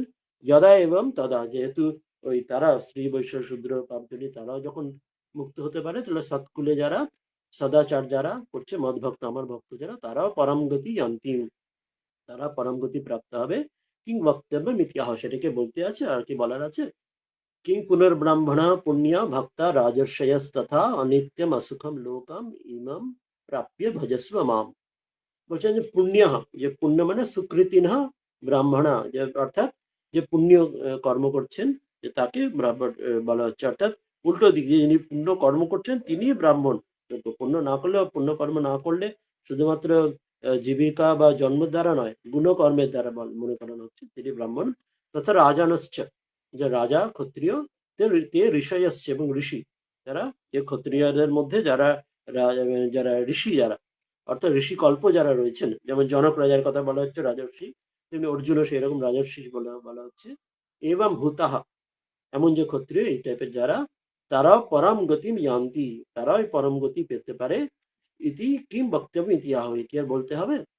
এই রাজর্ষি কনসেপ্টের কথা, জনকের কথা, যেমন এই অর্জুনের কথা, অর্থাৎ যে যেখানে আছে জগতের মধ্যে, মোস্টলি আমরা সব কাজে কর্মের মধ্যে আজকের দিনের বিষয় করলে সে অ্যাডমিনিস্ট্রেটিভ রোল রয়েছে, অথবা অন্যান্য যে বিজনেস, চাকরি, হাউস ওয়াইফ, স্টুডেন্ট, যে যেখানে আছে প্রত্যেকটা কর্মের মধ্যেই আছে না রকম সে নিজ নিজ অ্যাডমিনিস্ট্রেটিভ বা নিজ নিজ অথরিটি তার লেভেলের মধ্যে, কিন্তু তারও ওই তার মধ্যেও তার নিজস্ব ঘেরাটোপের মধ্যেও তার ঋষি হওয়ার সুযোগ রয়েছে, ঋষিকল্প হওয়ার সুযোগ রয়েছে। এই যে রাজর্ষির কনসেপ্ট, এটি পূজ্যপাদ রঙ্গনাথনন্দজি তার যে গীতার যে টিকা বই আছে, universal message of Bhagavad Gita, তার ইন্ট্রোডাকশন এই রাজর্ষির কনসেপ্টের কথা বারবার মনে করাচ্ছেন, যেটি আজকের যুগের জন্য খুব দরকার। অর্থাৎ রাজর্ষি অর্থাৎ রাজা, অর্থাৎ যে তুমি যে যেখানে, আমরা সবাই রাজা, আমাদেরই রাজার রাজত্ব, অর্থাৎ তুমি যে যেখানে আছো না কেন, যে তুমি businessman, teacher, house wife, student, যে যেখানে হোক, তুমি তো একরকম তোমার পরিমণ্ডলের মধ্যে কোথায় তুমি কাজকর্মে যেমন করছো দেখছো, কিন্তু তোমারও ঋষি হওয়ার যোগ্যতা আছে, সেই বোধে কর্ম করতে হবে। শুধুমাত্র not work like a slave, but work like a master, সেটি মনে করছেন। অতঃ সেই জন্যে ত্বম ইমম রাজর্ষি রূপম লোকম, তুমিও যখন এরম যোগ্যতা এরম পেয়েছো, এরম শরীর ইত্যাদি লোক পেয়েছো, ব্যবস্থাপনা সব যোগাযোগ হয়েছে, তখন দেহম প্রাপ্য লব্ধ্বা মাং ভজস্ব, সেই জন্য তুমিও মাম অনুস্মরণে যুদ্ধ চাও, যে ভগবানের ভজনা করো, আর তোমার যেমন যা তোমার প্রারব্ধ সংস্কারে যা কাজকর্মে পেয়েছো সেটা করে এই দুটো একসঙ্গে তুমি এগিয়ে নিয়ে যাও। কিঞ্চ আর কি, এই অনিত্যম অধ্রুবম অসুখম, এই অনিত্য, যে ধ্রুব নয় যেটি, অসুখম সুখরহিত সুখরহিতম চ লোকম, এরম লোকম দেহম প্রাপ্য, যে প্রাপ্য না এরম যে এটা পেয়েছে, অনিত্যত্বাৎ, যেটা অনিত্য বলে, বিলম্বনা অকুর্বন, দেরি করো না, আর দেরি না করে, অকুর্বন সুখত্বাচ্চ সুখার্থম ইদম, সুখার্থম উদ্যমম হিত্বা মাম এবা ভজস্ব ইতি অর্থঃ, যে সেই জন্য এমন যে পেয়েছো, সেই জন্য সেখানে তুমি আর কোন রকম দেরি করো না।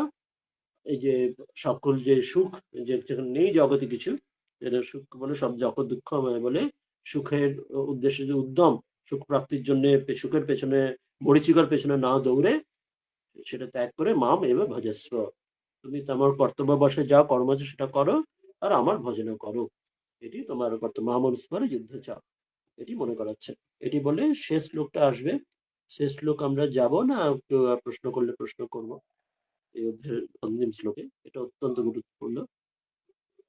বলছেন ভজন প্রকারম দর্শন উপসংহারতি, এই ভজনের বিষয়ে প্রকার দেখিয়ে তিনি এই অধ্যায়টা শেষ করছেন। কি বলছেন শেষ, बुझिए अर्जुन को अपनी शरण होने के लिए कहकर अंग सहित शरणागति के स्वरूप का নিরূপণ, অর্জুনকে নিজের শরণ হতে বলে অঙ্গ সহিত যে নানাভাবে কি করে তা ভগবানের শরণ হতে পারো সেটি দেখিয়ে দিচ্ছেন। অত্যন্ত বিখ্যাত, অত্যন্ত গুরুত্বপূর্ণ শ্লোক। এই শ্লোকটি আবার শেষ অধ্যায় 18 চ্যাপ্টার আবার এই ভাবটি আবার আসবে, এত অত্যন্ত গুরুত্বপূর্ণ। এটি যেটা আগের দিন পড়লাম আমরা, ইয়াত কারসি যদর্শনসি যেটা পড়েছিলাম, সেটাই অন্যভাবে বলছেন, যা কিছু করবে সবকিছু আমাকে দাও, এখানে অন্যভাবে ওই কথাই বলছেন। মন মন ভব মদ ভক্ত মদিয়াজি মাং নমস্কুরু মামে বৈশ্যসি যুক্তৈব্যম মা আত্মানং মৎপরায়ণঃ। 27 বলেছিলেন যে যা কিছু করবে আমাকে অর্পণ করো, আর এখানে উল্টোটা ওই কথায় অন্যভাবে বলছেন, মন মনঃ ভব মদ্ভক্তঃ মদ্যাজি মাম নমস্কুরু মাম এব এষ্যসি যুক্ত্বা এবং আত্মানং মৎপরায়ণঃ, অর্থাৎ মন মনঃ, যা কিছু করবে একমাত্র মন আমার উপর রাখো, সেই দাঁতের ব্যথার মতো, আর ভব হো মদ্ভক্ত, আমার ভক্ত হও, মদয়াজি, আমারই পুজো, আমারই সকলের মধ্যে, যে আমি ঈশ্বর ইষ্টকে জেনে সকলের মধ্যে আমারই পুজো করো, মাম নমস্কার, আমাকে সকলের মধ্যে নারায়ণকে দেখে, সেই ঠাকুরকে কেউ বলছেন যে তুমি, আপনি এসব ছোট ছোট ইয়ং ছেলেদের, এই নরেন রাজা এদের রাখালকে দেখে আপনি পতিত হবেন, তখন বলছেন যে না, এদের তোদের মধ্যে নারায়ণ দেখি বলেই তাই তোদের দিকে, না তোদের যদি নারায়ণ দেখতে পাবো না তোর দিকে ফিরেও চাইবে না। অর্থাৎ সকলের মধ্যে সেই নারায়ণকে, ভগবানকে দেনে এক, সে একই প্রণাম করা, এবং আত্মা নাম, এইভাবে আমাকে যে পরমেশ্বরকে যুক্তবা, তার সঙ্গে সর্বদা ঈশ্বরের সঙ্গে যুক্ত হয়ে, মত পরায়ণ, আমারই পরায়ণ, একমাত্র আমার সঙ্গে যুক্ত হয়ে, মাম আমাকেই এব ঈশ্বসী, তুমি আমাকেই পাবে। ওম তৎসদিতি শ্রীমদ ভগবদ গীতা উপনিষৎসু ব্রহ্ম বিদ্যা যোগ শাস্ত্র শ্রীকৃষ্ণ অর্জুন সংবাদে রাজবিদ্যা রাজবিদ্যা যোগ নাম নবম অধ্যায়। এটি শেষ হলো। আমরা এটা ছোট্ট করে, এটা খুব 2 লাইনের অর্থ আছে টিকাতে। ভজন প্রোগ্রাম দর্শন উপসংহরতি, ভজনের নানা প্রকার দেখিয়ে শেষ করছেন। মন মন ভাব মদ্ভক্ত মদ্যাজি মাং নমস্কুর মামা বৈশ্যাসি যুক্তৈবম আত্মানং মৎপরায়ণঃ। বলছেন ময়ি এব মনোজস্য, আমার উপরেই যার মন, স মন্মনঃ ত্বং ভব, তুমি সেই রকম হও। তথা মদ ভক্ত, যে আমার ভক্ত হও। মদ সেবক ভব, আমার সেবক হও। মদ ইয়াজি, মদ যজনশীল ভব, আমারই পুজো করো তুমি আমাকেই। আর মাম এব চ নমস্কুরি, আমাকেই তুমি নমস্কার করো, সকলের মধ্যে আমাকেই দেখে আমাকে প্রণাম করো ভগবানকে। এবং এভি প্রকারহি, এইরকম ভাবে নানা প্রকারেই মত পরায়ণ, সকল প্রকারেই তুমি একমাত্র আমার সঙ্গে যুক্ত হয়ে মত পরায়ণ সন না আত্মানাং মনময়ী, যে আত্মানং, যে আমার প্রতি, আমার মধ্যেই যার প্রতি, যার যার আত্মা, যার মন সমগ্রভাবে মন আমাকে লাগিয়ে, যুক্তবা মন যুক্ত করে, সমাধায় মন তাকে সমাধান স্থির করে, মাম এব পরমানন্দ পরমানন্দ রূপম, আমার যে পরমানন্দ রূপ, ঈশ্বসী প্রাপ্সি, তুমি আমাকেই পরম পাবে। শ্রীধর স্বামী ছোট্ট একটা নিজে একটা শ্লোক দিয়ে শেষ করছেন। নিজম ঐশ্বর্যম আশ্চর্যম ভক্তেশ হচ্ছে অদ্ভুতম অদ্ভুত বৈভবম নবমে রাজগুহ্যক্ষে কৃপয়া অবচত অচ্যুত। বলছেন এইভাবে অচ্যুত, যে ভগবান তিনি আশ্চর্যময়, এই যে নিজের ঐশ্বর্যের কথা, ভক্তের কত অদ্ভুত যে ভাব, সেটা রাজবিদ্যা রাজগুহ্য নামে এই অধ্যায় তার কৃপার পূর্বক তিনি বললেন। এর দ্বারা ইতি ভগবদ গীতায় শ্রীধর স্বামী বিরচিতায়, শ্রীধর স্বামী যে শুভদিন্যান টিকায়াম, শুভদিনী যে টিকা, যে রাজবিদ্যা রাজগুহ্য, এই নামে নবম অধ্যায় অন্তিম হল। এখানে শেষ হলো। একটুখানি আমরা অল্প সময় রয়েছে, একটু 10 মিনিট কোনো প্রশ্ন আলোচনা করিনি। ডক্টর লাহিড়ী, আপনার আচ্ছা, মাইক্রোফোনটা অন করেন। হ্যাঁ হ্যাঁ, আমি আপনাকে বলছি যে আপনি বললেন না যে দুরাচার্য ঈশ্বরের কৃপায় সাধু হয়ে যাবে, কিন্তু মানে আমরা মানে আমার নিজের ব্যক্তিগতভাবে বলছি যে ধরুন কিছু একটা মিথ্যা কথা হলো বা কোনো জায়গায় কিছু বলতে গিয়ে দেখা গেল যে কিছু বেঠিক কথা বলা হয়ে গেল, তো সেই জিনিসগুলো তো পরেও মানে বহুদিন বাদেও সেটা মনের মধ্যে একটা রিপার্কেশন করে। এইটা কেন হয়? Number one. আর নাম্বার টু, আরেকটা আপনি বললেন যে ওই খাবার, যেটা তোতাপুরীর ভাইয়ের কথা বললেন যে খাবার আর কি, উনি বলছেন যে সবই তো দুর্গা দিচ্ছেন। তা কিন্তু স্বামীজি তো যখন ধরুন এই ভারত পর্যটনে বেরিয়েছিলেন, তখন অনেকে খাবার দেননি এবং তাকে অপমান করেছেন। মানে খেয়ে খেয়ে বলেছেন যে ভালো ভালো খাওয়া খেয়ে বলছেন যে তুমি হচ্ছে সাধু হয়ে তুমি খেতে পারছো না, দেখো আমরা কিরকম খাচ্ছি। তা এটাই বা কেন? এই দুটো প্রশ্ন। তাহলে ওই যেটি বললেন, প্রথমটি যেটি, যে আমাদের নানা যে কর্মযুগলি আমাদের হয়, অতীতে যা কিছু আমরা হয়ে ফেলেছে, মা মনে করছেন না যে ঠাকুর যে যা কিছু হয়ে ফেলেছে, যে আর আর এমন আর করবো না, যে ঈশ্বরের কাছে সেটি প্রার্থনা করে যে এমন আর করবো না, অধ্যবসায় করে যে তাকে যদি আমরা শরণাগত হতে পারি, তাহলে সেই সেটা যা থেকে আমরা মুক্ত হতে পারি, সেই ভাব থেকে, সেটা যা প্রতিক্রিয়া থেকে।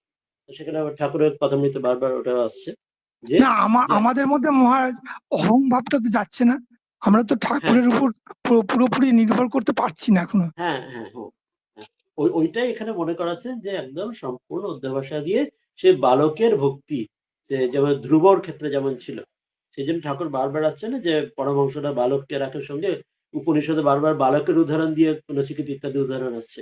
বড় হয়ে গেলে সেই পাখির জানে সে ঠোঁটে না কি বলে, গলায় কি কাঠি উঠে গেলে আর সে আর তখন আর কথা বলতে পারে না ঠিকভাবে, ছোটবেলায় তাকে শেখাতে হয়।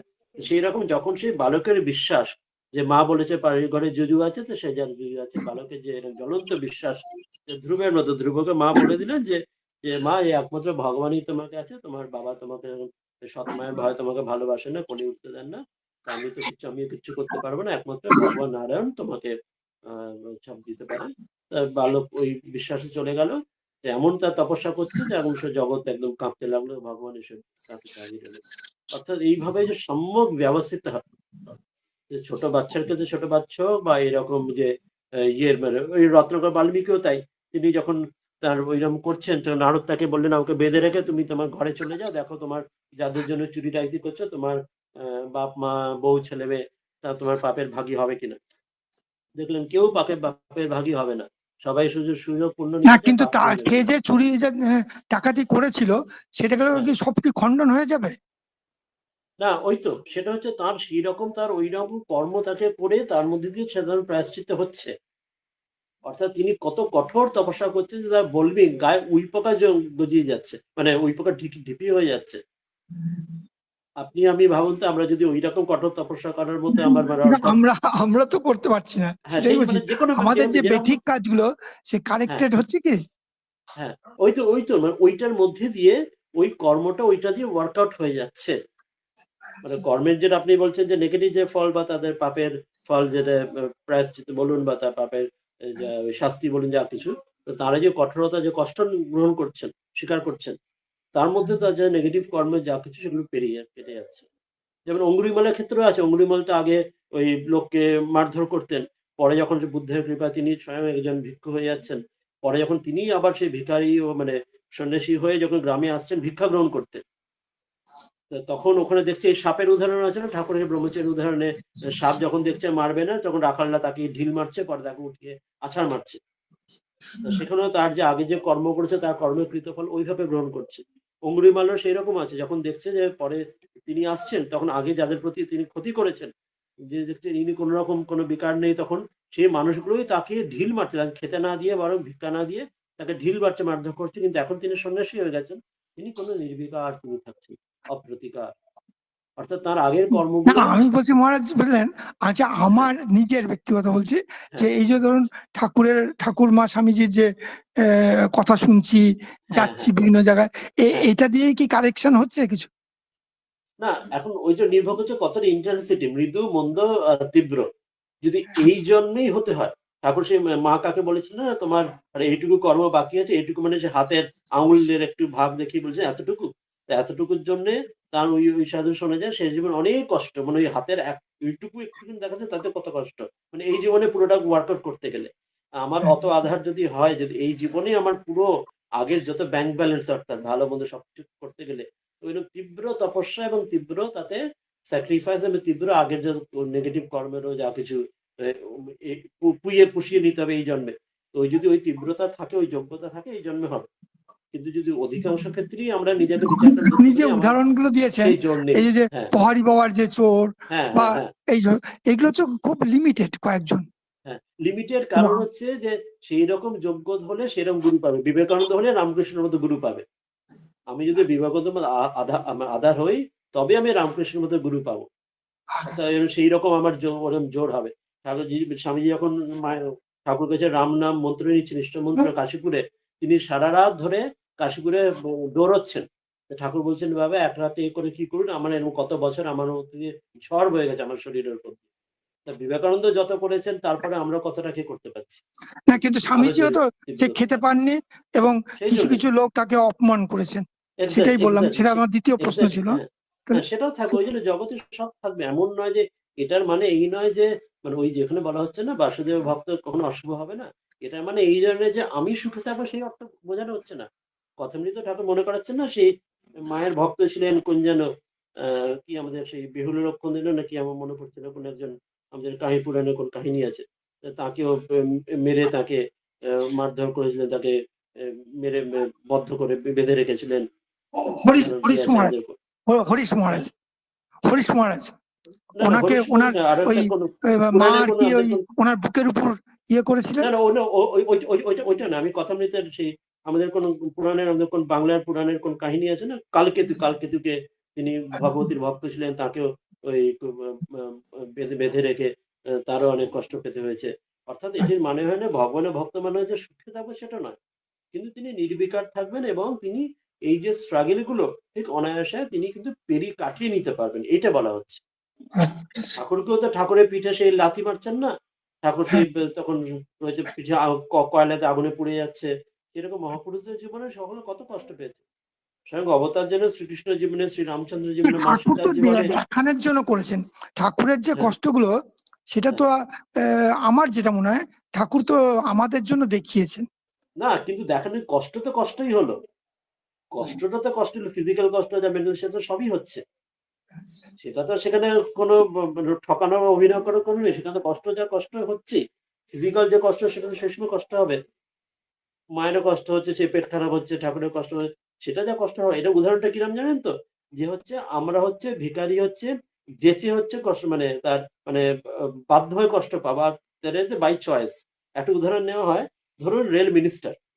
ভারতের যে রেল মিনিস্টার তিনি দেখার ইচ্ছে হলো যে আমাদের রেলওয়েজ আমাদের লোকে যে লোকাল ট্রেনে যায়, মুম্বাইয়ের কত ট্রেনে ভিড়, নৈহাটি, শিয়ালদার ট্রেনে ভিড়। তার একদম জানার ইচ্ছে হলো যে এরা কত কিরকম যায়।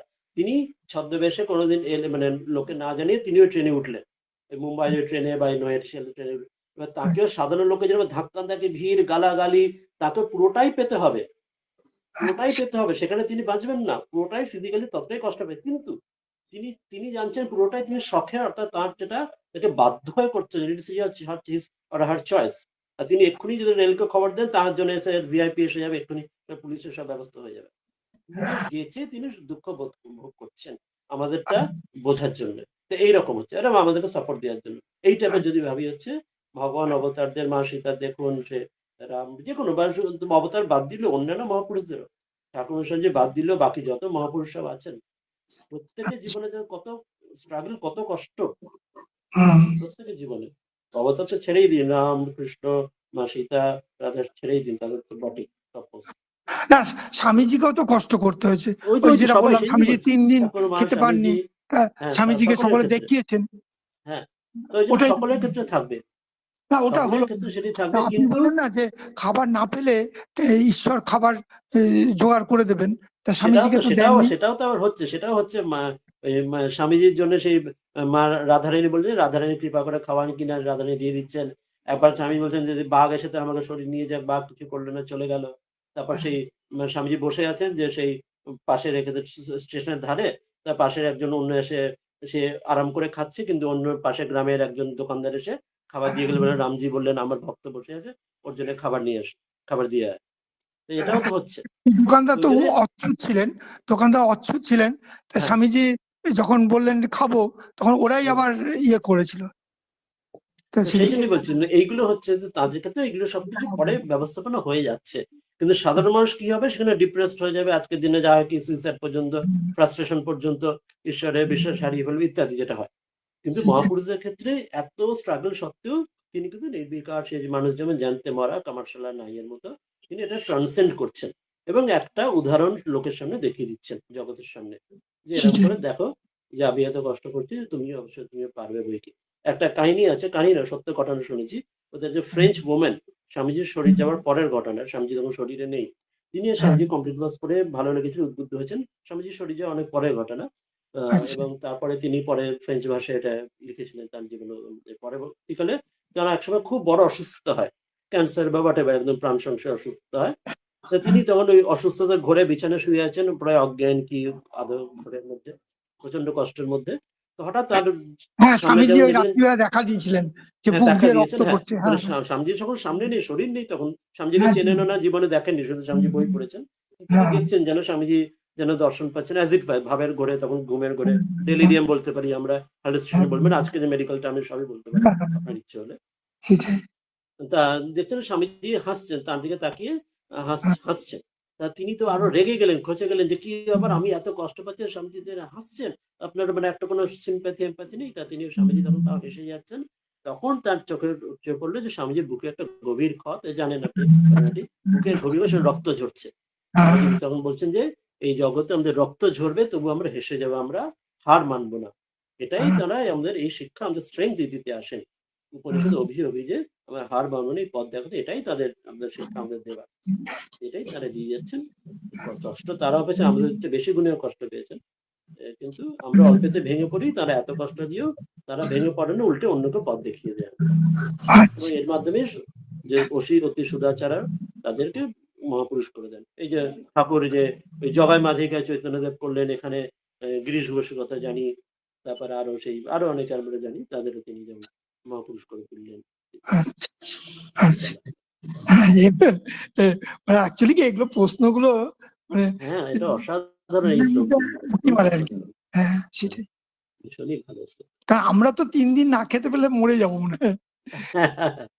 তো তারা যদি মহাপুরুষ হয় হ্যাঁ, তা আমাদের আজকাল যেন অন্তত ইন্টারমিডিয়েট ফাস্টিং বলা হয় না, একাদশী ব্রতের মতো আমাদের কয়েক ঘন্টা বা যেটুকু হ্যাঁ, সামান্য একটু পরিমিতি সেটা করতে পারলে অনেক, যে সেটাই যেটুকু পারবে আমাদের, যেমন ক্ষুদ্র আধারে যেটুকু হয় আর কি।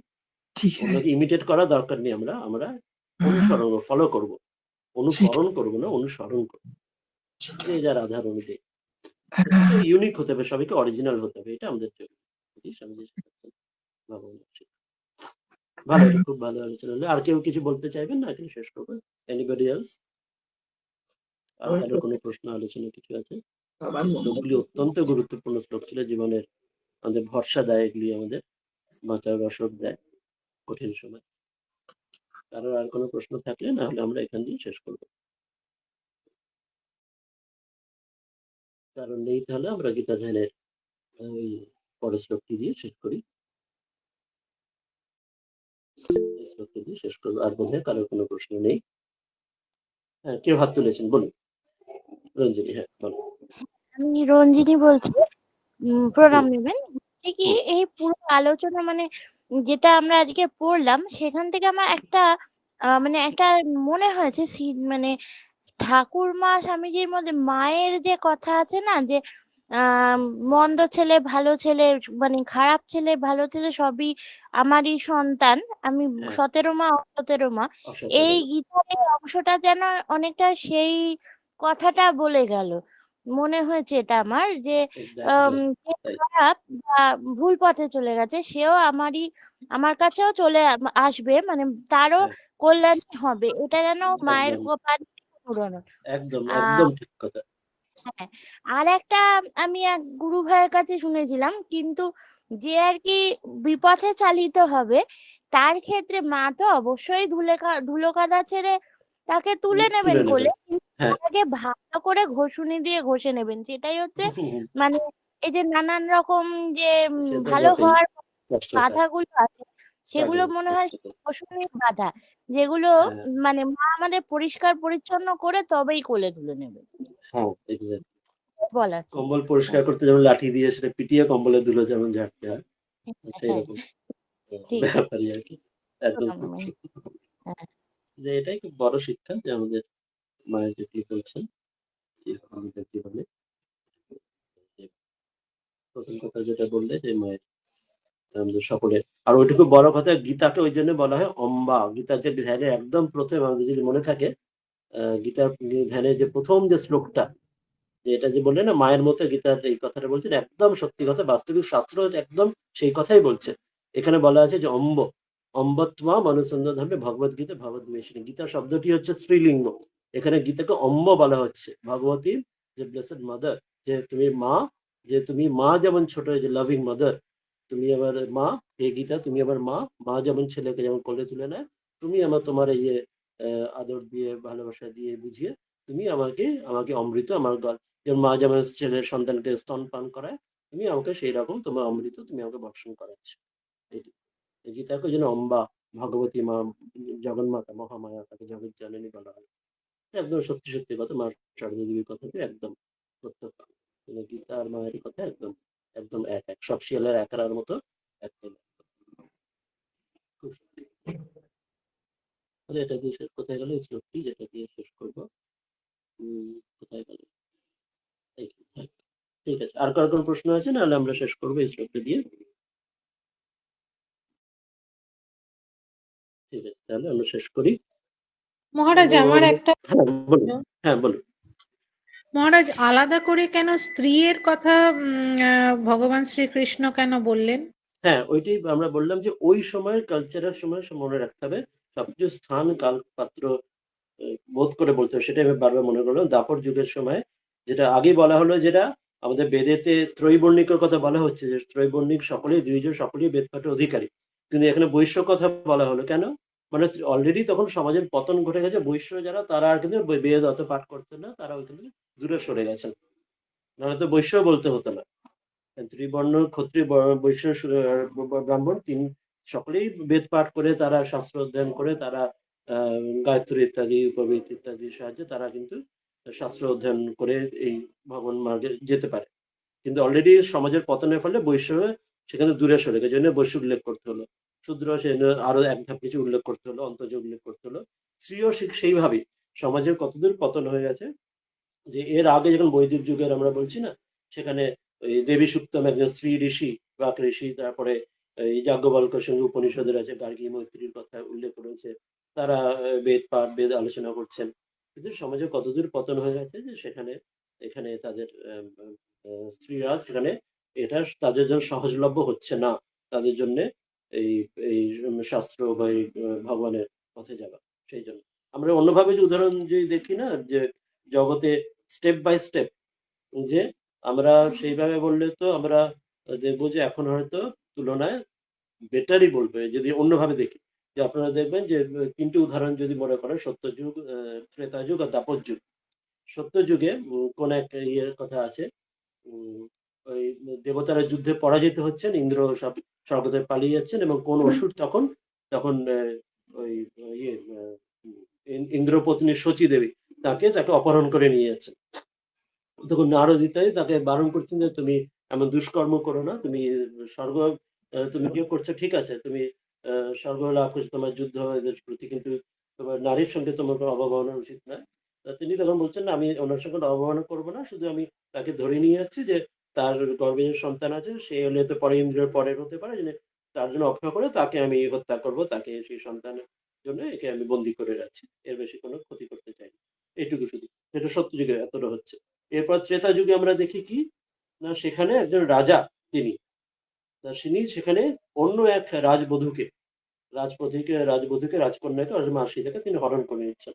মানে সেখানে যদি এরম হয়, তো অর্থাৎ ও সাধারণ মানুষদের জীবন কতটা তখন মানে ইনসিকিউর, যেখানে স্বয়ং রাজা বা রাজার রাজবধূ রাজকন্যা তার যখন সিকিউরিটি নেই সমাজে, তাহলে সাধারণ লোকের কি অবস্থা। আর যেখানে রাজা মানে রাবণ রাজা বা এই যে বলে অসুর রাজা যারা, তারা যখন এরকম অসৎ কর্ম করছে, তখন সাধারণ মানুষের মানে কতটা পতন হয়ে গিয়েছিল, মানে স্ত্রীদের অবস্থা কতটা খারাপ জায়গায় চলে গিয়েছিল। আর দাপর যুগে তো আরো তাই দেখি, যে স্বয়ং যে রাজবধূ তিনি দ্রৌপদী, তার ওই বস্ত্র হচ্ছে সেখানে কোথাও ভীষ্ম দ্রোণ এরা পর্যন্ত কিছু মুখ খুলতে পারছে। তাহলে সাধারণ স্ত্রীদের কতটা তখন দুরবস্থা হয়ে থাকতে পারে। যখন দ্রৌপদী জায়গায় যেখানে ভীষ্মর মতো এরা মানুষ কেউ কিছু করতে পারছেন না, তখন সমাজের কি দুর্দশা স্ত্রীদের হতে পারে, এটা দিয়ে আমরা ভেবে নিতে পারি। তো সেই জন্যই বলছেন যে তখন যে এই যে স্থিতিটা হয়েছে, তখন এই স্ত্রী বৈশ্য শূদ্র অন্তর্জ তাদের যে দুর্দশা, কিন্তু তারাও কিন্তু এই দুর্দশার মধ্যে থাকলেও, সমাজ থাকলেও কিন্তু তাদেরও কিন্তু উপায় আছে, তারাও কিন্তু আমাকে পেতে পারে, তারা কিন্তু ওই তলিয়ে যাবে না। এটি ভগবান পতিত পাবন হিসেবে তিনি পথ দেখাচ্ছেন। যেটা ঠাকুর স্বামীজি করছেন না, এই যখন ওই ঠাকুরের তিথি পুজো পাবলিক সেলিব্রেশন বেলুর মঠে হবে, স্বামীজি তখন আমেরিকায়, তাকে একটু চিঠি লিখছেন যে ওই মঠে মঠে তখন উৎসবে তখন ওই যারা অর্থাৎ বেশ্যাবাড়ি যারা তারা আসছে এখানে, তাহলে ভদ্রলোকরা আসতে চাইছেন না সেখানে, তাদের আটকে বারণ করতে পারলে ভালো, যারা না আসে যাতে। স্বামীজি বলছেন যেন তারা বেশি করে আসুক, পতিত অধম তারা আরো বেশি করে আসুক, বরং ভদ্রলোক নাই এলো বয়ে গেল, যে ঠাকুর তো পতিত পাবন তাদের জন্য এসছেন। এটাই হচ্ছে যে ভগবান অবতার ও মহাপুরুষরা, যে যারা সমাজ যখন ডুবে যাচ্ছে, যারা পঙ্কে ডুবে যাচ্ছে, পঙ্কজে যারা পদ্মে যেমন পঙ্কেতে পদ্ম ফুল হয়, তো তিনি তাদের তুলে নিচ্ছেন। তো এখানেও শ্রীকৃষ্ণ ওই জন্য সমাজে যখন এই দুরবস্থা, তাদের দেখার কেউ নেই, বৈশ্য শূদ্র স্ত্রী অন্তজ চণ্ডাল কাদের, তিনি তাদের বলতেন তোমাদের এই যদি অবস্থায় কোনো চিন্তা নেই, তবুও তুমি আমার নাম করে ভগবানের স্মরণ হয়ে তোমাদের উদ্ধারের উপায় আছে, এইটি মনে করছে। এই জন্য প্রপার কনটেক্সট আমি বারবার ওই জন্য বললাম, সমাজের কনটেক্সট সংকল্প পাত্র বুঝে বলতে হবে, এটা কি উদ্দেশ্যে কেন তিনি বলতে চাইছেন, কি কনটেক্সট, এটি কারণ। এটা কি বোঝা গেল কি যে বিষয়টা ব্যাখ্যা আমরা বললাম মহারাজ। কি সিচুয়েশন। হ্যাঁ, এটা কোনো মানে নেগেটিভ বা ওরকম কোনো অর্থ, বা আজকের যুগের যেসব কল্ড মানে অন্যরকম যেসব হয় না পলিটিক্যাল ড্রিভেন চিন্তা ভাবনা হয়, সেসব কোনো অর্থে বলা হচ্ছে না। এটা খুব পজিটিভ অর্থ বলছে। যাক, তাহলে আজকে শেষ করবো এই শ্লোকটি দিয়ে গীতা ধ্যানের। আর কেউ প্রশ্ন করবেন কিছু? তাহলে শেষ করবো। ঠিক আছে। ও মূকং করোতি বাচালম পঙ্গুম লঙ্ঘয়তে গিরিম यत्कृपातमहं वन्दे परमानन्दमाधवम्।